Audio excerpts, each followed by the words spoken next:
ზოგჯერ არგუმენტი არ არის ისეთი დამაჯერებელი, როგორც ეს ერთი შეხედვით ჩანს. დაიგეთ ნამდვილი არგუმენტების წონა. არგუმენტები თეასი ჭინაოსთან. ყოველ საღამოს მაესტროზე. საღამოშვიდობისა, მიუხედავად ყველაფრისა, სამართალდამცავებს არანაირი უფლება არ ჰქონდათ უიარაღო მშვიდობიან მომიტინგეებს სასტიკად მოპყრობოდნენ. ეს არის ამონარიდი Human Rights Watch-ის შეფასებიდან გუშინდელი ღამის შემდეგ პირველი, რასაც ოპოზიცია და არასამთავრობო ორგანიზაციები აცხადებენ, არის ის, რომ იყო ძალის გადამეტება, გამოყენებული იყო არაპროპორციული ძალა და რომ გუშინდელი ღამე იყო დარბევა და არა დაშლა.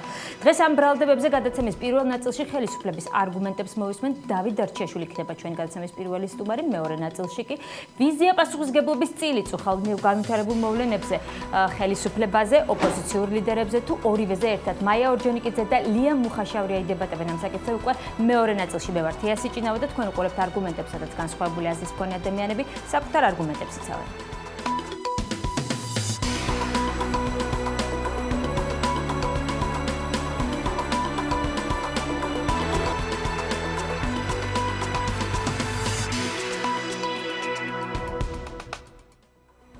მაშასე თქვენ უყურებთ არგუმენტებს. დღეს უჩვეულო ფორმატში გავდივარ, ჩვენი გადაცემა ორი ნაწილისგან შედგება, მაგრამ ალბათ მაყურებლისთვისაც საინტერესოა უშუალოდ ხელისუფლების შეფასებები გარკვეულ საკითხებზე, რომელიც საზოგადოებაში საინტერესოა, მით უმეტეს წუხანდელი მოვლენებიდან გამომდინარე. გადაცემის პირველ ნაწილში ჩვენი გადაცემის სტუმარია ბატონი დავით დარჩიაშვილი, საპარლამენტო უპირატესობის წევრი, ნაციონალი დეპუტატი. საღამოშვიდობისა ბატონი დავით, ძალიან დიდი მადლობა, რომ მოგზანდით და იღებ ჩვენს გადაცემაში მონაწილეობას. მე გადაცემის დასაწყისშივე აღვნიშნე, რომ საკმაოდ ბევრი ბრალდება ისმის ხელისუფლების მისამართით გუშინ მიღებულ გადაწყვეტილებასთან დაკავშირებით. არის გაცხადებული, ესე რომ ვთქვათ, არასამთავრობო ორგანიზაციის ნაწილის მხრიდან, რომლებმაც დააფიქსირეს გუშინდელ დარღვევებთან დაკავშირებით საკუთარი პოზიცია. ოპოზიციური ნაწილი აღიარებს, რომ ეს იყო დარბევა და არა დაშლა. რატომ მიიღო ხელისუფლებამ გადაწყვეტილება, რომ აქცია დაერბია და არა დაეშალა? არ დაგეთანხმებით, რომ საკმაოდ ბევრი ბრალდება ისმის. კარგით. არის ორი სახის კრიტიკა. ერთი არის აბსოლუტურად უპასუხისმგებლო და რამოდენიმეს მეც მოусმინე, მათ შორის ოპოზიციის სხვა ჯგუფიდან, რომელიც თავს ზომიერად თვლის ამ ორგანიზატორებთან შედარებით ამ აქციებისა და არის სრულიად თავის თავს თვლის ასეთად და რა არის, ნუ გააჩნია ხოლმე ვითარების მიხედვით იცვლება ხოლმე მათი ქცევა და განცხადებები. და მეორე არის საქმეს ჩაუხედავი კრიტიკა, როგორიც ზოგიერთ არასამთავრობო ორგანიზაციას ახასიათებს, მათ შორის საერთაშორისოს, იმიტომ რომ როგორც წესი, თუნდაც როგორც წესი, გასაგებია ეს კრიტიკა გულთან ახლოს არის მისატანი და პასუხი არის გასაცემი, მაგრამ საქმეს ჩაუხედავს, როცა ვამბობ, რას გულისხმობ, რომ ხშირად ეს ორგანიზაციები იყენებენ საერთო სტანდარტს, რომ კონტექსტის გაუთვალისწინებლად, თქვათ, ხდება საპოლიციო ოპერაცია, რომელიღაც დალაგებულ ბელგიაში, სადაც სხვათა შორის ისეთნაირად ტარდება ხოლმე ოპერაციები, როგორც აქ ტარდებოდა, როგორც აქ ჩატარდა, თუ ხდება ეს საქართველოში, რომელსაც აქვს სასიცოცხლო საფრთხეები და მათ შორის არა, ორმაგ სტანდარტს კი არ იყენებს, არ ითვალისწინებს კონტექსტს და უდგება რაღაცა ზოგადი იდეალისტური რაღაცა სტანდარტით, რომელიც არ არის რელევანტური კონკრეტულ ვითარებასთან. საქართველოს წინაშე არის საფრთხე, რომლის მნიშვნელოვანი ეტაპი იქნა აცილებული და განეიტრალებული დღეს გამთენიისას გუშინ ღამე, იმიტომ რომ ეს იყო ეროვნული საფრთხე. ეს ადამიანები განასახიერებდნენ ამ საფრთხეს, მათი ჩანაფიქრით ცალსახად იყო დესტაბილიზაციის იმიტირება, ძალადობის თქვათ სწრაფვა და წყურვილი ჰქონდათ მათ უნდოდათ მსხვერპლი, ცალსახად არის ეს ჩემთვის და ამას მე სამართალდამცავები თვითონ ილაპარაკებენ უფრო დეტალურად, მე პოლიტიკურ შეფასებას ვაძლევ. რათა რუსეთის მხრიდან ესა თუ ის ქმედება განხორციელებულიყო. ასეთ ვითარებაში, რა თქმა უნდა, მყისიერად უნდა დამთავრებულიყო ეს აქცია, რაც განხორციელდა კიდეც. პოლიტიკურ შეფასებაზე ხო არ ვკითხულობ მე ახლა ამჟამად. თქვენ მოგეცემათ საშუალება პოლიტიკურ შეფასებას გავმიჯნოთ ჩვენ, თქვათ, არსი მოვლენისა. სამართლებრივი მხარე და პოლიტიკური შეფასება. არ შეიძლება გავმიჯნოთ და სრულიად იზოლირებულად განვიხილოთ მოვლენის მიზეზები და ამ მოვლენის მიმართ პოლიტიკური შეფასებიდანაც რომ გამოვიდეთ. გუშინდელი გადაწყვეტილება სამართალდამცავი უწყების წარმომადგენლების მხრიდან. პოლიტიკური შეფასებიდანაც რომ გამოვიდეთ, თქვენ როგორც აცხადებს, საფრთხე იქნა წუხელ აცილებული. ეს იყო დაშლა თუ ეს იყო დარბევა? სამართლებრივადაც გამართული აბსოლუტურად და ესეთი განცხადებებიც იყო სასურველია, რომ სამართლებრივად გამართავი იყო, ეს ნაცისი გამოჩენა. და მეორე პოლიტიკურად გარდაუვალი. იმიტომ რომ აშკარად იყო მცდელობა სახელმწიფო საფუძვლების შერყევისა. რა თქმა უნდა, ეს რამოდენიმე ასეული კაცი ქმნიდა უშუალო საფრთხეს საზოგადოებრივი წესრიგისთვის, კონკრეტული ადამიანებისთვის და დღეების მანძილზე ამას ხედავდით. მაგრამ სახელმწიფოებრივი საფუძვლებს ემუქრებოდნენ ისინი, რადგანაც ელოდებოდნენ მოვლენების გაგრძელებას, გადასვლას რაღაცა ქრონიკულ რეჟიმში და შემდგომ გარეძალების ამა თუ იმ ფორმით ჩარევას და ეს არის მტრობა საკუთარი სახელმწიფოს. ბატონო დავით, თქვენ ყველა განცხადებაში ხელისუფლების წარმომადგენლები აცხადებთ, რომ პატივს ცემთ გამოხატვისა და გამოხატვის თავისუფლებას, ხო? რა თქმა უნდა. მე მაინტერესებს. მაგრამ ყველაფერს აქვს თავისი ზღვარი და ლიმიტები. ამ ადამიანებს ჰქონდათ ლიმიტი 25 მაისის 12 საათის ჩათვლით, ხო? 24 საათის ჩათვლით ჰქონდათ ეს ლიმიტი. მე მაინტერესებს 24 საათის მერე მიღებული გადაწყვეტილება, ოპერაცია, რომელიც ჩვენ ვიხილეთ ყველამ პირდაპირ ეთერში, ეს იყო დაშლა თუ ეს იყო დარბევა? თქვენი შეფასება მაინტერესებს. იცით რას ნიშნავს დარბევა, ეგეთი სამართლებრივი ტერმინი არ არის. არის საფოლიციო ოპერაცია, ადამიანებს აძლევს საშუალებას გავიდნენ იმ მოედნიდან, სადაც არსებობს ლეგიტიმური და ლეგალისტური გნებავ ტერმინები, საფოლიციო ოპერაცია, რომელიც გულისხმობს მიტინგის აღკვეთას, თუ კი ეს მიტინგი გამოვიდა კანონის შარჩოებიდან. კი ბატონო. ამას გნებავთ დაშლა და არ ქვით, გნებავთ დარბევა, გნებავთ საფოლიციო ოპერაცია, რაც გნებავთ ეს არის ქართული სიტყვები, რომელიც საერთაშორისო სამართალში ამნაირად არის გაშლა, გნებავთ რაც გინდათ ის დაარქვით. ვიმეორებ, რომ რაც გაკეთდა ეს იყო აუცილებელი, გარდაუვალი და მთლიანობაში პროპორციული. ერთადერთი შემიძლია გითხრათ თქვენს ეთერში გასულ კადრებიდან, როდესაც ერთ კონკრეტულ ადამიანს, რომელსაც ხელები აქვს აწეული, მაგრამ არ ჩანს მანამდე რას აკეთებდა, მას მაინც დაარტყავს პოლიციელი. მაგრამ ასეთი რამ ყველგან ხდება თქო. ვიმეორებ, იმიტომ რომ ეს არის სტრესული ვითარება, როდესაც პოლიცია შლის შეიარაღებულ ადამიანებს. ეს სტრესული ვითარება. რითიც გნებავთ ცივი იარაღი ახსენეთ. მე ეხლა ვერ ჩავერევი გამოძიების საქმეში, მაგრამ დარწმუნებული ვარ, რომ იქ 1-2 ცხელი იარაღიც იქნებოდა სადმე. აცხადებდნენ მთელი ამ ხნის განმავლობაში ეს მოლოტოვის კოქტეილები აქციის დროს არ გამოჩენილა. ღვთისწყალობით ძალიან კარგია რომ არ გამოჩენილა, ხო? მოვისმინე რომ თითქოს არაპრობ როგორ არ გამოჩენილა, იყო ამის კადრები არსებობს და თუ ვიღაცას თავი არ აქვს და ცოდნა არ აქვს და ვერ მოასწრეს რუსმა ინსტრუქტორებმა სწავლება, ეს უკვე არ არის პოლიციის პრობლემა, საფრთხე არის საფრთხე, რომელიც აღსაკვეთია, საზოგადოებრივი საფრთხეც არის, მაგრამ როგორც ჩანს, აქ არის უკვე ეროვნული საფრთხეც და ვიმეორებ, რაც შეეხება ოპერაციას, ეს არის ჩვეულებრივი სტანდარტები. ეს არ არის თქვა ხმალაობა, ფარიკაობა, რომ აბა ერთ კაცზე ერთი გამოვიდეს, ხო? ესეთი ფეოდალური კლანური აზროვნება, ვისაც აქვს, იმას სახელმწიფოს კაცზე 5-6 გამოვიდეს, ეს არის სწორი გადაწყვეტილება. ჩვენ ნახეთ ესეთი კადრები. ზოგიერთ იურისტები რომ მოვლენ, იმათაც კითხეთ, ერთი გაეროს ერთ-ერთი რეზოლუცია გაეროს ასამბლეისა პოლიციის ქმედების შესახებ, სადაც ბევრი რამ წერია პოლიცია როგორ უნდა მოქმედებდეს, მაგრამ ისიც წერია, რაც იმ მომიტინგეების თავში არ შედის შეგნებულად თუ შეუგნებლად, რომ პოლიციელზე ხელის აღმართვა ნიშნავს სახელმწიფოზე ხელის აღმართვას. აი ეს ძალიან ბევრი კადრი ნახეთ, სადაც ადამიანები არ აღმართავდნენ ხელს პოლიციელებზე, პირიქით ხდებოდა. დამამთავრებინეთ რა, იმისათვის რომ ძალადობრივი ვითარება აღიკვეთოს, როცა ეუბნებიან უნდა წავიდნენ, როცა არ მიდიან, მაშინ პოლიციამ რა თქმა უნდა გამოიყენოს. გეტყვით მაგასაც, რა თქმა უნდა გასასვლელი არ ქონდათ, ალყაში იყვნენ ეს ადამიანები. რატო ურევთ მოვლენათა თანამიმდევრობას? იყო განცხადება, რომ დაიშალეთ, არ დაიშალდნენ, ხო? მაშინ პოლიცია ატარებს უკვე დაშლის ოპერაციას. გნებავთ სიტყვა დარბევა, დაარქვით დარბევა. სწორედ აქ ვარ, მე თქვენთან ლეგიტიმური. დაშლაში რაც გაიგულისხმება, მომიტინგეებს მისცეთ საშუალება რა გავიდნენ ამ ტერიტორიიდან, ხო? ეს არის რამოდენიმე მხრიდან წამოსვლა ამ თქო ადამიანებზე, რომლებიც საფრთხეს ქმნიან, თუ არ მეთანხმებით, რომ ისინი საფრთხეს ქმნიდნენ და ძალიან მშვიდობიანი და ყვავილებით მქონენი გონიათ, ვერ შევთანხმდებით, მაგრამ ეს საფრთხე არის აღსაკვეთი, მასზე უნდა წამოვიდეს მეტი ძალა და სხვადასხვა მხრიდან, რომ დროზე დამთავრდეს ოპერაცია, მაგრამ როგორც კი ეს ძალები ახლოვდებიან და ის ადამიანები გადაწყვეტენ, რომ არ ღირს წინააღმდეგობის გაწევა და გაცვლა ჯობია, მაშინვე იხსნება დერეფანი. აი ზუსტად ეს იყო გაკეთებული. ეს არის ევროპული სტანდარტები. ძალადობის შემცველი ჯგუფების დაშლისათვის არის ევროპული სტანდარტები ასეთი და თუ იურისტებს არ წაუკითხავთ და მარტო ადამიანის უფლებების დეკლარაცია აქვს წაკითხული, სადაც სხვათა შორის წერია, რომ ადამიანის უფლებების შეზღუდვა შეიძლება, თუ კი საზოგადოებრივ წესრიგს საფრთხე ექმნება, ეს წერია ევროპულ კონვენციაში, ხო? მერე ამის განმარტებები არის იგივე ევროპული ქვეყნების პოლიციის ინსტრუქციებში და ესეც უნდა გაიცნოს. სწორედ ამ ევროპული კონვენციის ერთ-ერთი პრინციპი მოვიყვანე მე ორგანიზაცია, რომელსაც ხშირად იყენებს ხელისუფლება, თუნდაც აგვისტოს მოვლენების დროს, რამდენად იყო ხშირად ოკუპანტების მხრიდან გამოწვეული, ესე ვთქვათ, ადამიანის უფლებების დარღვევები და ეს ფაქტები მოყავდათ სწორედ Human Rights Watch-ის დასკვნების მიხედვით ხელისუფლების წარმომადგენლებს. მე ახლა ძალიან მიყვარს, რომ ხელისუფლების წარმომადგენელი იმავე ორგანიზაციის არაკომპეტენტურობაშია. კონკრეტულ ვითარებაში და კერძოდ დემონსტრაციების მიმართ პოლიციის ქმედებაში, თუ კი ლეგიტიმურია ეს ქმედება და თუ კი ოპერაცია არის აუცილებლად განსახორციელებელი, უბრალოდ ისე ვიმეორებ, ჩვენი საზოგადოების მცირე, მაგრამ მაინც არსებულ ნაწილს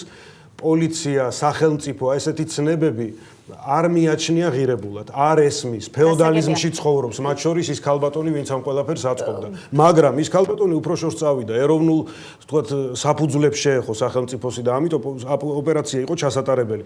რაც შეეხება სტანდარტებს, ისე ვიმეორებ, რომ Human Rights Watch-ის წარმომადგენელი ეს იყო რეიჩელ დენვერი, თუ სწორად მახსოვს, მცირე კომენტარი იყო.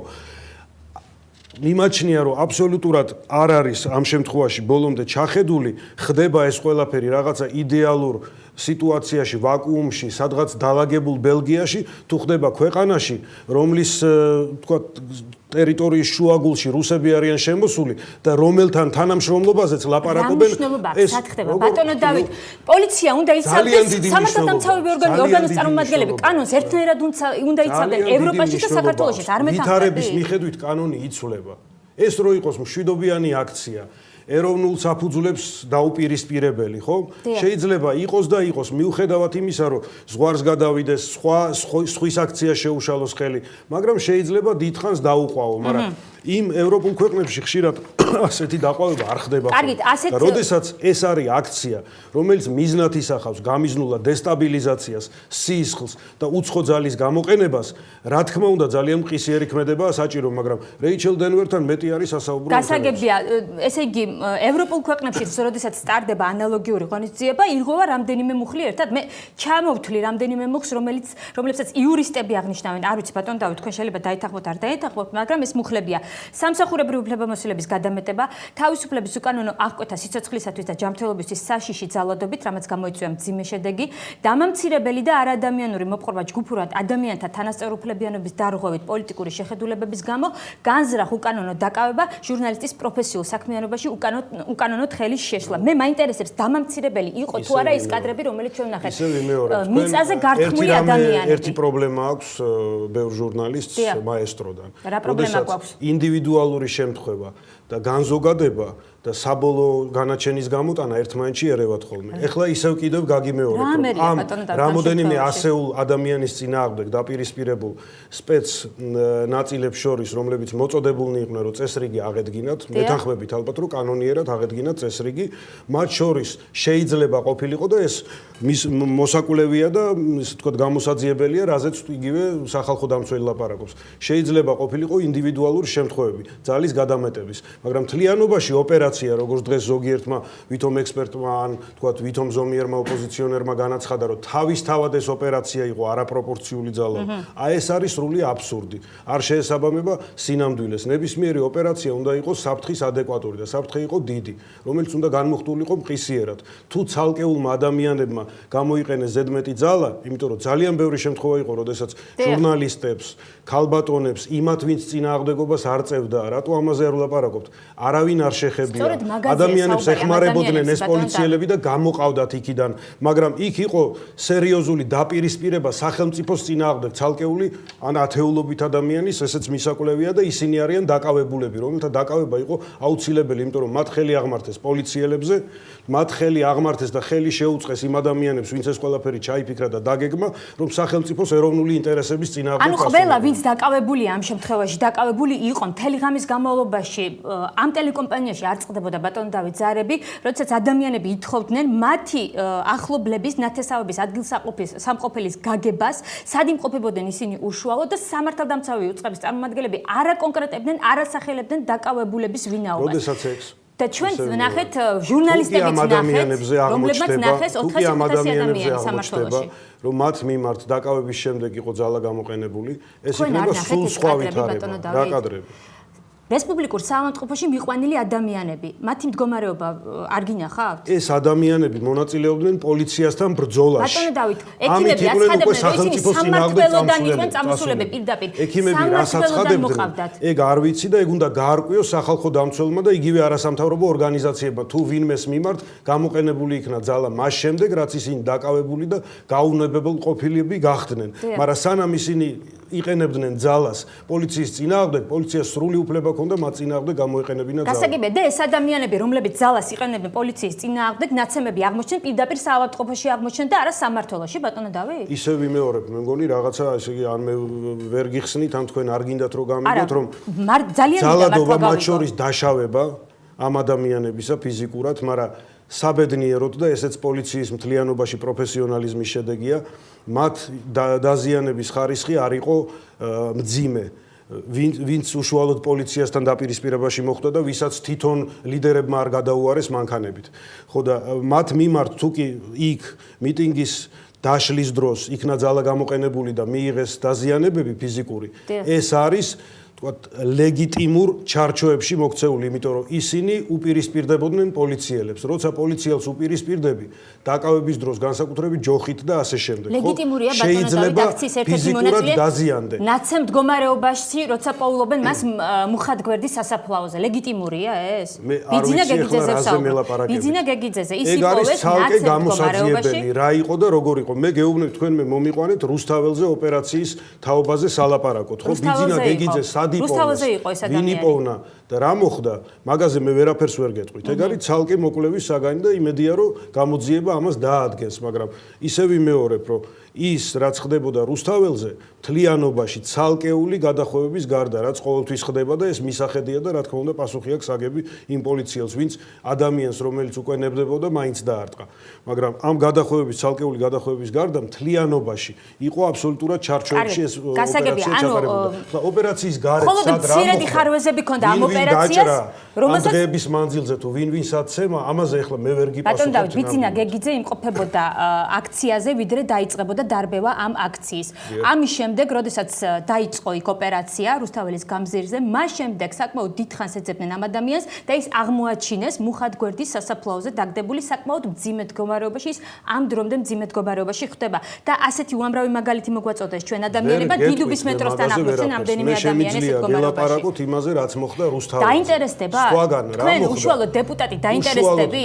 თითოეული ფაქტი. სახალხო დამცველი საგამოძიებო ორგანოები და ბუნებრივია რომ დეპუტატებს რომლისაც ვთქვათ შესაძლებლობები არის ის რომ მოусმინონ ამ სხვადასხვა წყაროებს ხო ეკნებათ ინფორმაცია და ეკნებათ თავის შეფასების შესაძლებლობა. კი ბატონო, სახალხო დამცველი ხშირად გთავაზობთ თქვენ დასკვნებს და ამის შესახებ საპარლამენტო უმრავლესობა ან სახალხო დამცველის დასკვნა იხილებოდა, მაგრამ უფრო ასე ვთქვათ გაჭიანურებულადებში გასართობი ამბავი მოუწყეს მთელ საზოგადოებას რუსთაველზე.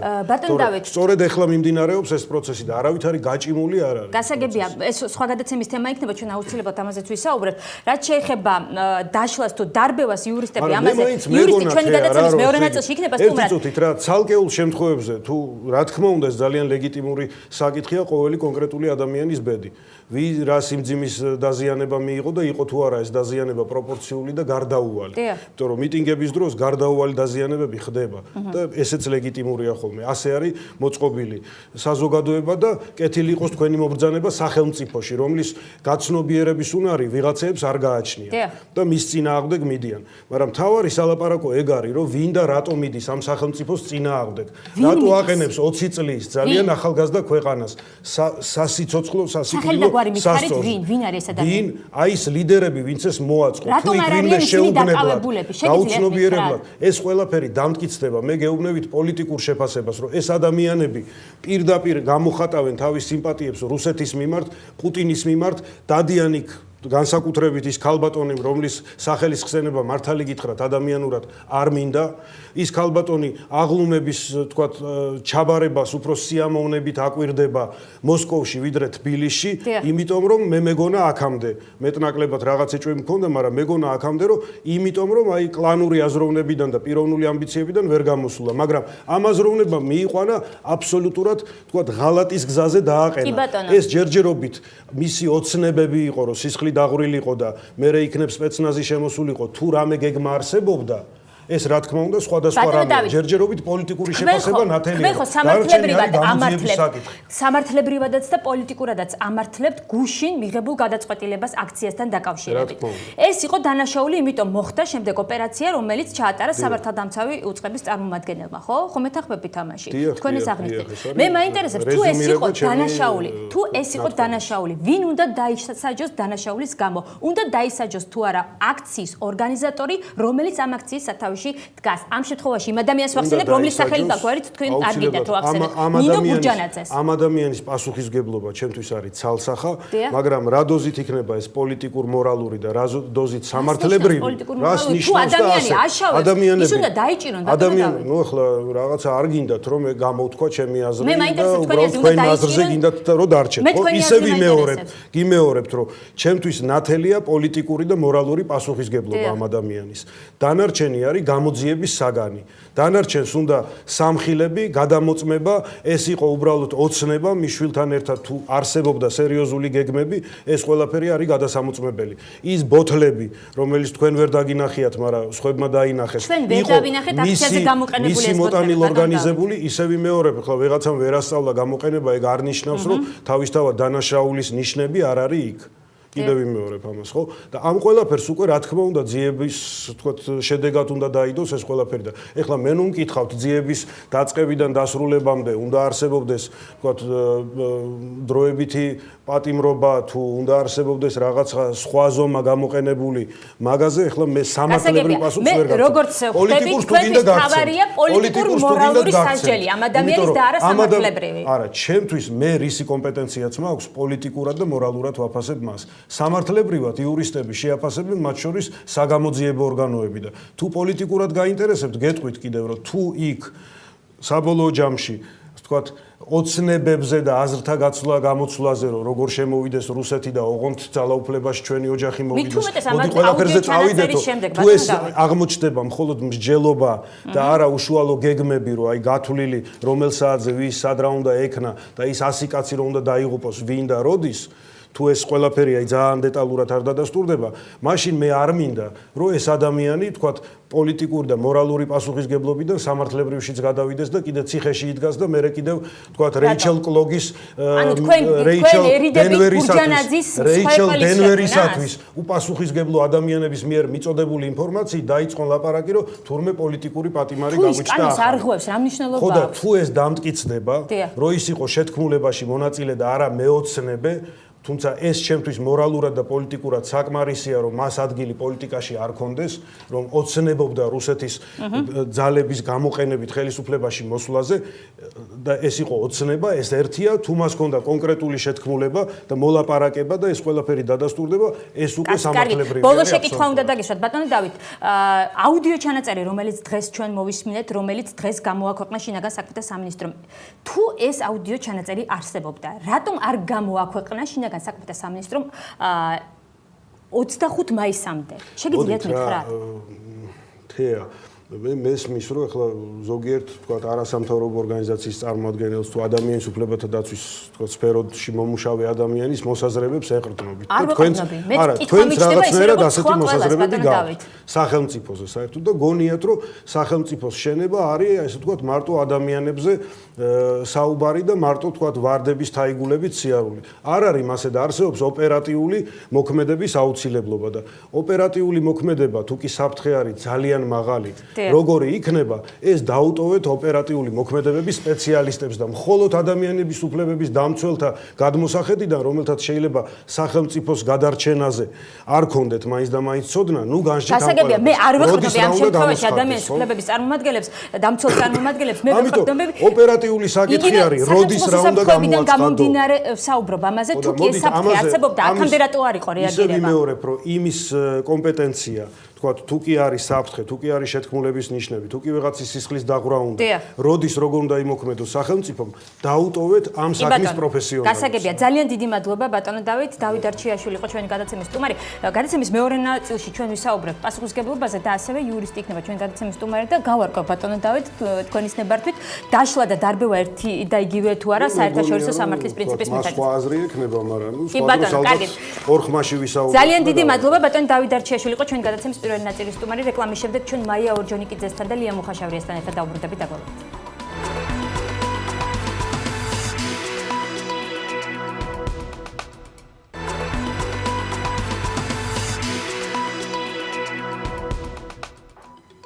ჩვენ ბრუნდებით პირდაპირ ეთერში და გადაცემის მეორე ნაწილის სტუმრები არიან ქალბატონი მაია ორჯონიკიძე, საქართველოს დემოკრატიული პარტიის წევრი მხატვარი და ქალბატონი ლია მუხაშავრია, არასამთავრობო ორგანიზაცია ადამიანის უფლებათა პრიორიტეტი. საღამოშიდობისა ძალიან დიდი მადლობა იმისთვის, რომ მოგწანდით და იღებთ ჩვენს გადაცემაში მონაწილეობას. ქალბატონი ლიასთან მექნება გარკვეული კითხვები უკვე პროფესიული თვალსაზრისით იყო ცოტა მოგვიანებით, მაგრამ მანამდე მინდა შევაფასოთ გუშინდელი ღამე, ის რაც ვითარდებოდა ჩვენს თვალწინ, ამას მაესტროს მაყურებელი უწყო რეჟიმში აკვირდებოდა და ხედავდა ამ კადრებს.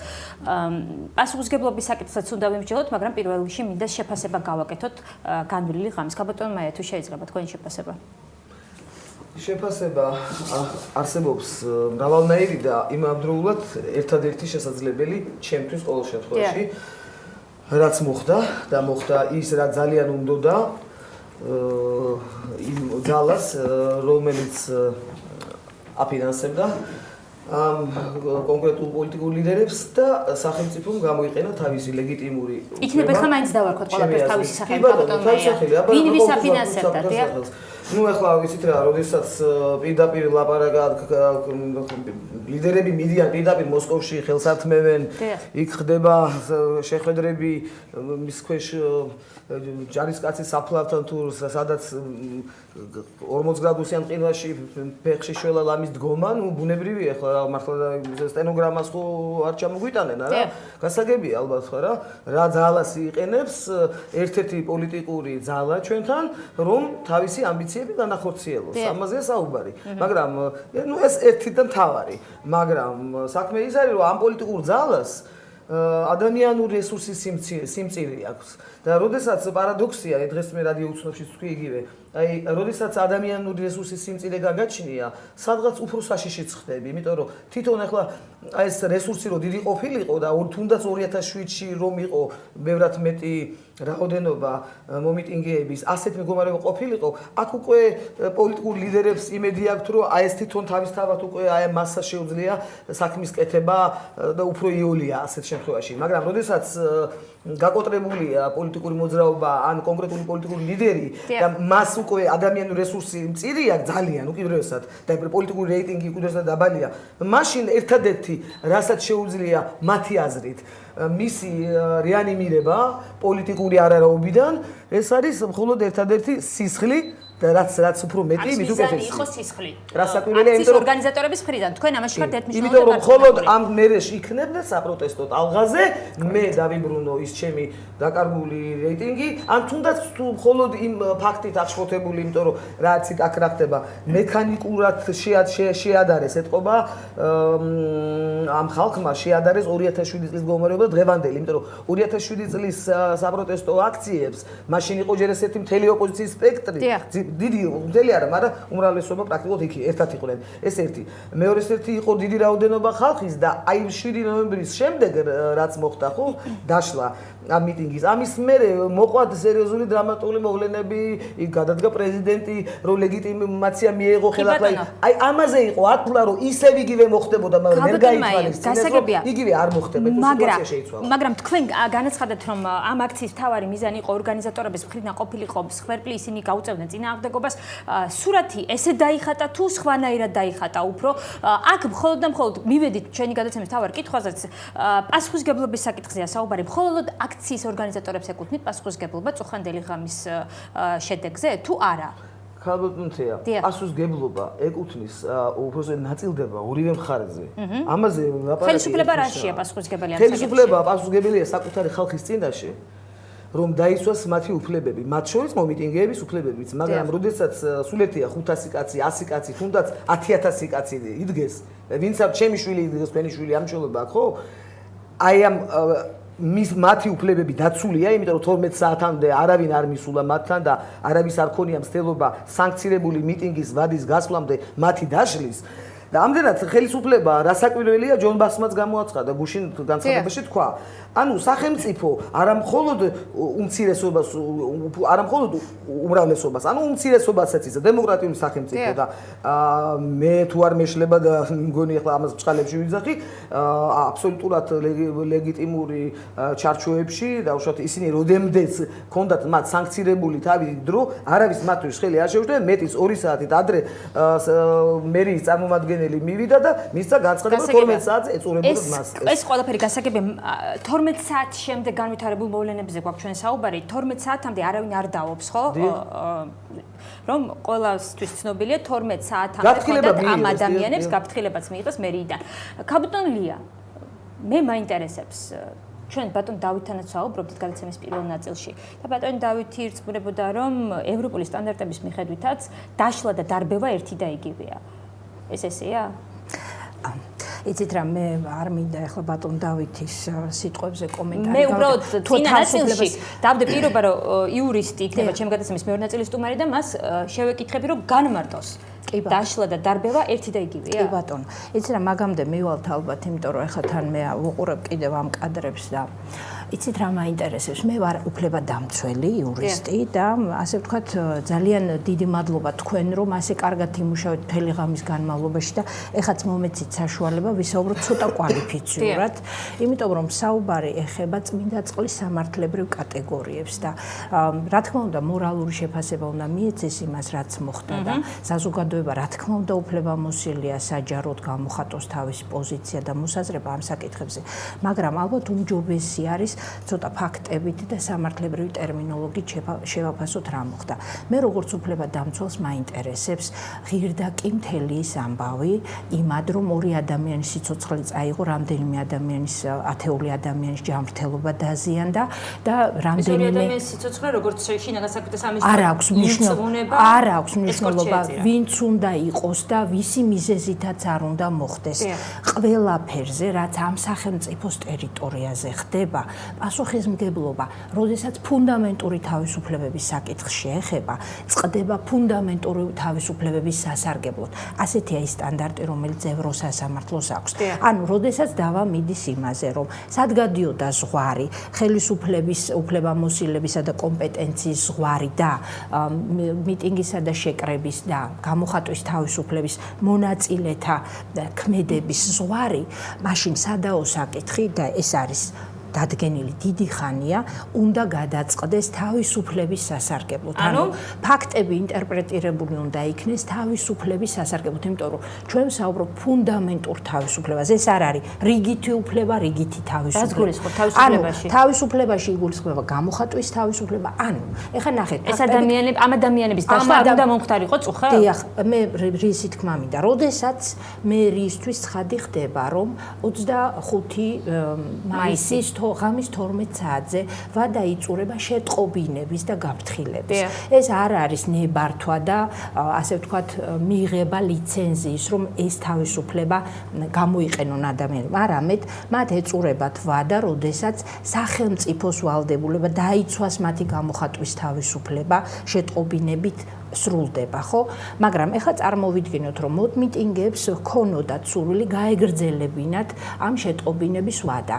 უკაცრავად ღამის 12 საათზე რომელ ოფისში შეიტანდნენ და ჩააბარებდნენ განცხადებას. ეს უბრალოდ უნდა დაშლილიყვნენ, არა ალბათ. არა, იცით რა შეიძლება გადასულიყვნენ, რაც შესთავაზეს უკაცრავად, უკაცრავად. ეხლა განვიხილოთ მერის მოქმედება. მე ვნახე, რომ მერის წარმომადგენელი მივიდა. ის მივიდა შეკრების ორგანიზატორებთან, ანუ მან ეს განცხადება რომ 12 საათის შემდეგ თქვენი აკოფნა, ჩვენ მიგვაჩნია უკანონო და ჩვენ გამოვიყენებთ ყველა ღონისძიებას, რომ თქვენ აქედან გაგიყვანოთ, ან დაგშალოთ თუ დაგარბიოთ, ამას არ აქვს მნიშვნელობა. ეს ინფორმაცია მათ ყველა იქ მდგომისათვის არ მიუწოდებიათ. არადა შეეძლოთ გამოეყენებინათ ხმის გამაძლიერებელი მიკროფონი. ამაზე ორგანიზატორებს უნდა ეზრუნოთ ალბათ. არა, იმიტომ რომ იცით რა, იქ შეიძლება იდგა ადამიანი და არაერთი სხვათა შორის, რომელსაც უბრალოდ აინტერესებდა რა მოხდებოდა.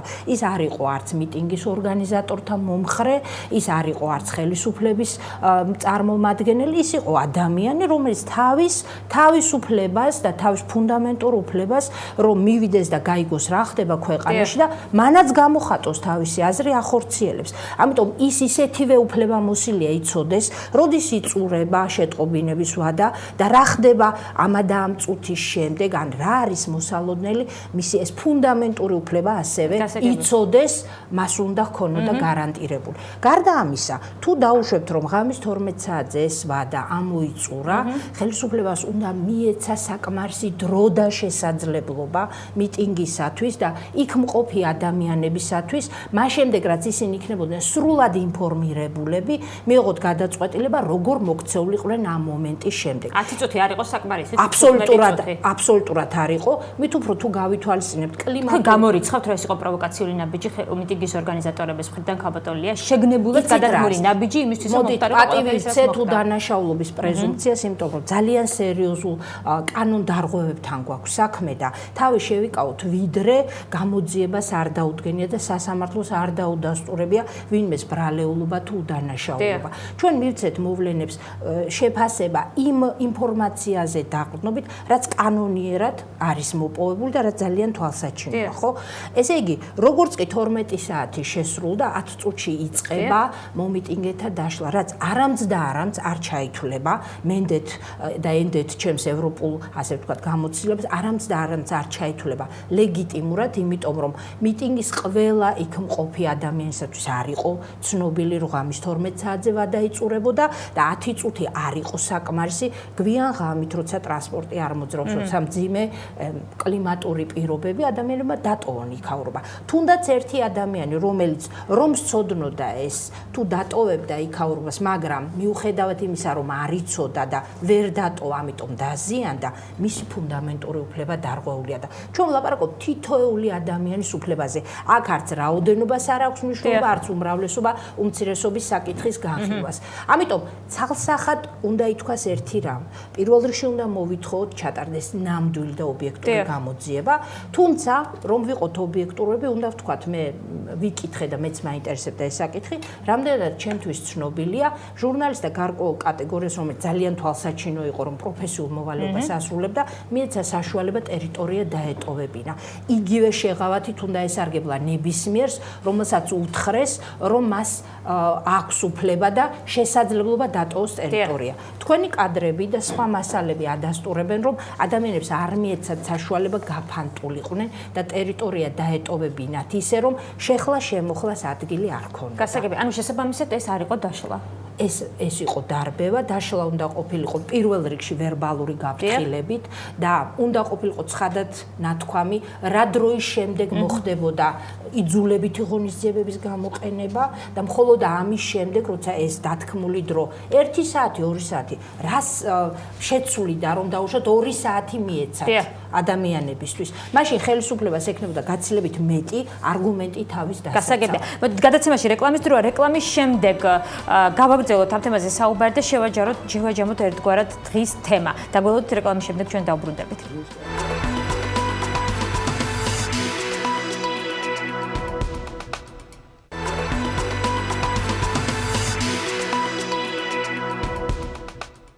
თქვენ უყურებთ არგუმენტებს, მაია ორჯონიკიძე, ლია მუხაშავრია, ჩვენი გადაცემის სტუმრები, ქალბატონო მაია, თქვენ როგორც ხვდები, სამართლებრივზე მეტად უფრო წინ აყენებთ მორალურ პასუხისმგებლობას გუშინდელ აქციასთან დაკავშირებით. როგორც მე ხვდები, იმიტომ რომ ჩვენ სარეკლამო ჭრის დროს ერთგვარი საუბარი გვქონდა ამ თემასთან დაკავშირებით. სამართლებრივ ნორმაზე მე ვისაუბრებ როგორც პროფესიონალი, დასაკვირველია და არც მაგამის სურვილი, მაგრამ ეს არ ნიშნავს იმას, რომ რაღაცა დაახლოებით თითოეულ მოქალაქეს ჩვენ თითოეულ ჩვენთანგანს არ ქონდეს წარმოდგენა თუნდაც სამართლებრივ ნორმებზე და ქალბატონი ლია რო საუბრობდა, მე ესეთი კითხვა მაქვს, აი ახლა იმასთან დაკავშირებით, რომ შეტყობინება არ იყო ისე და დაუშვათ უფრო ადრეო თუ რაღაც უფრო მეტი დრო უნდა მიეცათ და არ იყო გასაგები დემონსტრანტებისთვის კიდევ ყველასთვის არ იყო გარკვეული რომ უნდა დაშლილიყო და ასე შემდეგ. არ შესაბამება სამწუხაროდ ეს სიმართლეს, იმიტომ რომ მე გეტყვით ჩემი ვაჟი გახდათ იქ. რატო ქალბატონო მე? ჩემი ვაჟი გახდათ, ქართველი ადამიანია, ახალგაზრდა ყმაწვილი, რომელსაც აინტერესებდა და ის რო არ იზიარებდა იმათ მოსაზრებებს, ეს ხო არ ნიშნავს რომ უფლება არ აქვს. არა, ახლა თვითონ ამ მომიტინგეების იმაში კი არ იდგა. სხვათა შორის რო იდგა რაღაც პერიოდი ძალიან აგრესიულად უყურებდნენ, ძალიან აგრესიულად. ერთი ორი ისეთი ის იყო და მე წავიდა შორს დადგა და იქიდან უყურებდა ხო აინტერესებდა მოქალაქეა ეს მისი უფლებაა ხა პარლამენტის წინ მოედანი პრივატიზებული არავის არა იუნკერები არიან მან დასაფლავებული წმინდა ადგილია ჩვენთვის ყველასთვის ახლა ის ხმა მინდა ქალბატონ ლია რასაც ბრძანებდა მე მაინტერესებს რა იურიდიული ნორმაა ასეთი დარღვეული ან რა იურიდიული ნორმა ითვალისწინებს აი ასეთ გარემოებას უბრალოდ ამართლებს ამას როდესაც იგივე ჩემი ვაჟისგან მე მოვისმინე რომ გაფრთხილება მიეცათ ლიდერებს და ლიდერებს მიკროფონი და რუპორი და მეგაფონი არ აკლდათ ეს ერთი მეორეს ერთი საერთოდ რომელ არცოდნაზეა ლაპარაკი როდესაც იმ თავითვე, როდესაც გეგმა შეიცვალა ნინო ბურჯანაძემ და თავისუფლების მოედნის მაგივრად აღმოჩნდა პარლამენტის წინ, გაჩერდა, თვითონ პირდაპირ ამბობდა ეს პიროვნება, რომ ჩვენ არცადაც არ დავიზრუნებით, ჩვენი მიზანი არის ჩავშალოთ ეს აღლუმი და ჩვენი მიზანი არის ეს არის ერთ-ერთი ამ აღლუმის შაშლარი ინსტრუმენტი, რომ დავამხოთ დღევანდელი ხელისუფლება. ეს არის დანაშაულებრივი მოწოდება, ეს არის სახელმწიფოებრივი წინააღმდეგ სახელმწიფოებრივი ანტიკონსტიტუციური. ვინ უნდა დაისაჯოს ამისთვის, ქალბატონო მაია? ვინ უნდა დაისაჯოს? შეგიძლიათ აი ახლა მივადექი, მაგრამ მე ძალიან გთხოვთ, აუცილებლად უნდა თქვა ერთი. ის რომ მე გლობალურად ერთნიშნად ვაფასებ და ჩემი პოზიცია გასაგებია ყველასთვის, ეს არ ნიშნავს იმას, რომ თვითონ აი ამ აქციის შიგნით მიუხედავად იმისა, რომ მე ვთვლი რომ მთლიანობაში ძალიან პროფესიონალურად გაკეთდა და ბიჭებმა ძალიან თავი გაწირეს, იმიტომ რომ რომელმა ბიჭებმა ქალბატონო მაია სამართალდამცავებს სამართალდამცავებმა ადამიანები რომლებიც დაშავდნენ ამ შემთხვევაში თუ შეიძლება დამამთავრებინეთ, მიუხედავად იმისა, რომ ისინი ძალიან პროფესიონალურად იმაშვებოდნენ, მაგრამ იქ იყო მთელი რიგი ეს დეტალებია, მაგრამ ეს დეტალები ჩვენთვის მნიშვნელოვანია, ჩვენ მოქალაქეები ვართ, ხო? მაგალითად მე მინდა აღვნიშნო რომ ის კადრი, როდესაც ერთ მომიტინგეს, რომელიც წინააღმდეგობას აუწევდა 4-5 პოლიციელი ურწყავდა, ეს ძალიან ცუდი საყურებელია და ამაზე ერთნიშნა რეაგირება უნდა იყოს. ეს არის დაუშვებელი. მაგრამ ეს არ ნიშნავს იმას, ეს ხდება, როდესაც ამხელა აქცია ხდება, ეს ხდება. მაგრამ ის რომ ცალკეული და ამისთვის უნდა დაისაჯონ თუნდაც ის ადამიანები, რომლებიც კანონს არ ღვევენ. თუნდაც ესენი იყვნენ პოლიციელები, ქალბატონო მაია. რასაკვირველია, მაგრამ პოლიციამ შეასრულა თავისი პირდაპირი პროფესიონალური და არა მხოლოდ მოვალეობა, ვალდებულება. გასაგებია, ბოლოს თუ შეიძლება ძალიან მოკლედ და შემდეგ ერთი წუთი ქალბატონ ლიას, ვინ უნდა დაისაჯოს? უნდა დაისაჯონ თუ არა კონკრეტულად ამ აქციის ორგანიზატორები და ლიდერები? აუცილებლად. ნინო ბურჯანაძე უნდა დაისაჯოს თუ არა? აუცილებლად. და მე მინდა ერთადერთი ფრაზა თქვა ამასთან დაკავშირებით. მე ძალიან მაინტერესებს და მე მაგ კითხვა ჩვენს ხელისუფლებასთან, იმიტომ რომ ძალიან ბევრი კითხვა მომდის Facebook-ში, რომ რატომ ყოველთვის ყველა დროში რამე დანაშაული როცა ხდება, ისჯებიან ლიდერები პლუს ყოვლისა და ერთი რამე აგვიხსნან. როგორც თავად გამოაცხადეს, თუ ეს არის ანტიკონსტიტუციური და ანტისახელმწიფოებრივი, მე ფილმს დაჟჯას კი არ ვითხოვ, მაგრამ მეუბნებიან, რომ ეს არის ანტიკონსტიტუციური და ანტისახელმწიფოებრივი, ხო? და ეს მე ვთვლი, რომ ესეა. მაშინ რატომ არ იწყება ამაზე სისხლის სამართლის პასუხისმგებლობაში? მოდით იურის მიმართ დამკითხებიდან რა ხდება? გასაგებია, ქალბატონო ლია, თუ კი არის ეს ანტიკონსტიტუციური და ანტისახელმწიფოებრივი ქმედება, თუ კი ხელისუფლება აცხადებს, რომ ეს იყოს სწორი გადაწყვეტილება და დანაშაული აღკვეთა წუხელ ღამე, ვინ უნდა დაისაჯოს კონკრეტულად ამაზე? იცით რა არის? სრულად ალოგიკური ერთის მხრივ თუ ხელისუფლება ამტკიცებს, რომ ანტიკონსტიტუციური მოწოდებები გააკეთა ქალბატონმა ნინომ და ის დღეს თავისუფალია, იმიტომ რომ მაშინ გაუგებარია, მაშინვე უნდა დაეკავებინათ ქალბატონო მაია, თუ რასაც მე პირადად ვერ ვადევნებდი თვალყურს ასე დეტალურად, მაგრამ როგორც საზოგადოებაში არის კითხვები და მათ შორის არის კითხვები, ვინც ამ შემთხვევაში ხელისუფლებას უჭერს ხალხს და აინტერესებს ხალხს მწერენ, დაგვაგებინეთ რა თქმა უნდა. ამიტომ როგორც ქალბატონმა ნინომ, რომელიც მე ეჭვი მაქვს, რომ ეგეთ განცხადებებს არ უნდა აკეთებდეს, თუ კი გავითვალისწინებთ მის განათლებას და მის კვალიფიკაციას და არ უნდა აკეთებდეს, მაგრამ თუ თქვენ ამბობთ, რომ მან ასეთი განცხადება გააკეთა, მარტო თქვენ ხომ არ მოისმინეთ ეს? ალბათ მოისმინეთ შესაბამისი უწყებების, მაშინ რატომ არ არის ის დაკავება? რატომ თქვენ როგორ ფიქრობთ? მეორე მეორეს მხრივ მე გთხოვთ, რომ დავიცვათ უდანაშაულობის პრეზუმპცია. ჩემი აზრით დაისაჯოს უნდა ყველა რიგითიდან დაწყებული ლიდერითა და პირველი პირით დამთავრებული, ვინც ბრძანება გასცა ოპერაციის ჩატარების ბრძანება, ან გასცა განკარგულება, რომ არავინ ფეხი არ მოიცვალოს, მაშინ როცა ის ვალდებული იყო. ლიდერს თუ შეატყობინეს, მას არ აქვს ვალდებულება გააფრთხილოს ყველა. მათ შორის თქვენი შვილი, რომელიც ნეიტრალურია, მაგრამ არ აქვს მნიშვნელობა, მაგრამ ხელისუფლებას აქვს ვალდებულება გააფრთხილოს თავისი მოქალაქეები, იზრუნოს და დაიცვას მათი სიცოცხლე და ჯანმრთელობა. ლიდერები, აქციის ლიდერები არ არიან პასუხისმგებელი იმ ხალხის გამო, ვინც მოიყვანეს და მე გეთანხმებთ, ყველა მხოლოდ ობიექტური გამოძიების და სასამართლო განხილვის შედეგად პასუხი უნდა აქვს სიცოცხლეზე, ჯანმრთელობაზე, სტრესზე და ნერვიულობაზე, რითაც დაზაფრულია დღეს ჩვენი საზოგადოება. ძალიან დიდი მადლობა სამწუხაროდ ესეთ საინტერესო დიალოგი უნდა შევწყვეტოთ, იმიტომ რომ დრო ჩვენი ამოიწურა. დიდი მადლობა მაია ორჯონიკიძე, ლია მუხაშაურია ჩვენი გადაცემის სტუმრები. ზუსტად 9 საათზე თქვენ შეიტყობთ მაესტროს ახალ ამბებს მაკაცინცაძესთან ერთად, 10 საათზე პირდაპირ საუბარი და ეკაბერძის სტუმრები იქნებიან. დავით გამყრელიძე, ირაკლი ალასანია, ლევან გაჩეჩილაძე, მე ხვალ 8 საათამდე გემშვიდობებით. ნახვამდის.